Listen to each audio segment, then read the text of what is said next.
of course, the nasty fight is far from over. It could be on this November's ballot. Union supporters and Democrats vowed to collect the 231,000 signatures needed to put the law on the ballot and force a referendum.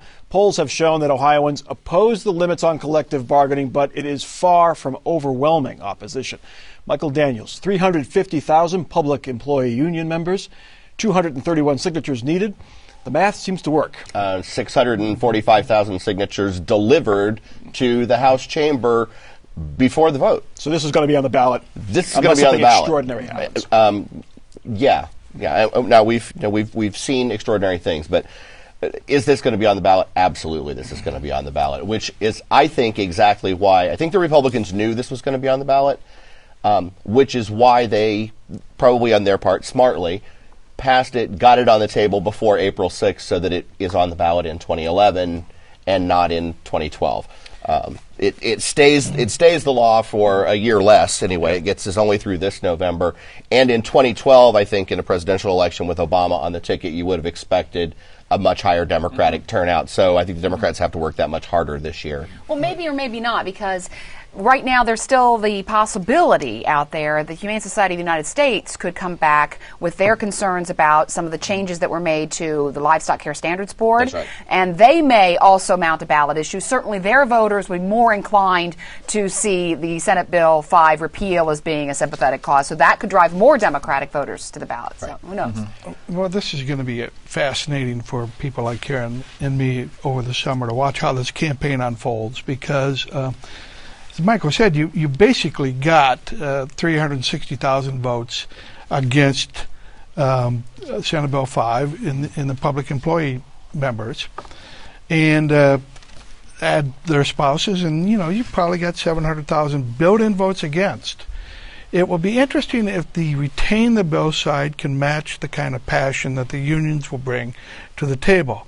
One person who will star in this, whether he wants to or not, is John Kasich. He's got a 30% approval rating. Knowing him, he may want to make himself the face of the campaign. He successfully has, unlike Scott Walker in Wisconsin, he has successfully played a trailing role in the bill in the legislature. That's followed the Shannon Jones. The Democrats, in part, will make this a referendum on Kasich. Absolutely. And we can envision commercials for the repeal side where we have sympathetic police and firemen and so forth on there talking about their commitment to the community. But on the other side will portray this as a taxpayer against the unions fight. And we'll see small business owners saying, look, I don't get these kind of benefits, but I have to pay for them. In my conversations with public sector labor union heads, the number they keep throwing out is $30 million is how much they're expecting to spend on this. There's a wild card in this, though, that has not really come up in any of the media or anything, and that is the Tea Party. And my sources inside the Tea Party also tell me they're going to make this into a top flight issue.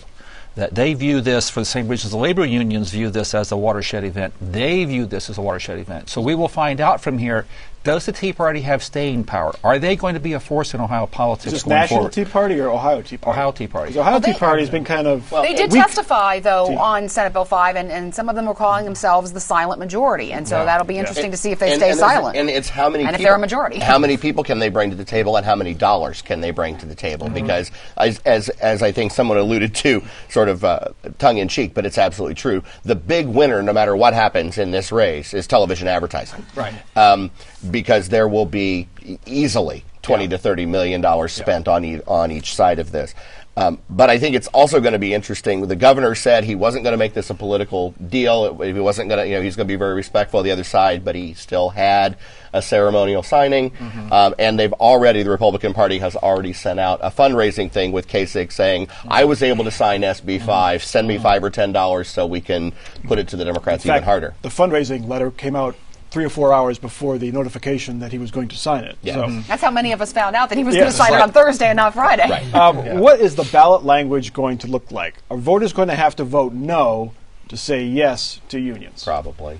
Unfortunately, probably. Is that what's going to be? So you vote. It all depends on the ballot board argument. I mean, it depends on how they frame the question, and that's critical. All these little steps are so critical in getting this approved or repealed. But generally, in a case like this, where the bill has passed and been signed into law, the question usually comes out and says something like, shall the version of Senate Bill 5 as passed on such and such a day be repealed?